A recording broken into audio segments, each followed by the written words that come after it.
By the way, sino po magkakapatid dito? Taas ang kamay. Yung mga kapatid mo nandi dito.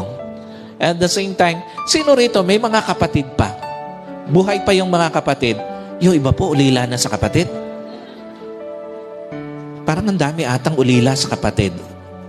Alam niyo po, again, hindi lang dapat doon sa mga malulungkot na sandali nagkakasama, magkakapatid.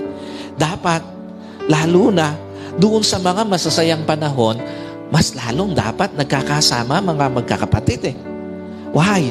Una, para sa panahon na hindi maiiwasan, magkatampuhan kayo, may mga sandali kayong o mga masasayang sandali na babalikan kayo.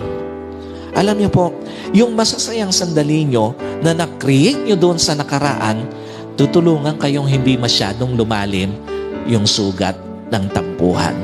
Pero pagka wala kayong na-create na masasayang sandali, puro sakit yung aalalahanin nyo, puro kagalitan ang aalalahanin nyo, puro tampuhan ang aalalahanin nyo, lalalim lang ng lalalim ang sugat sa puso nyo.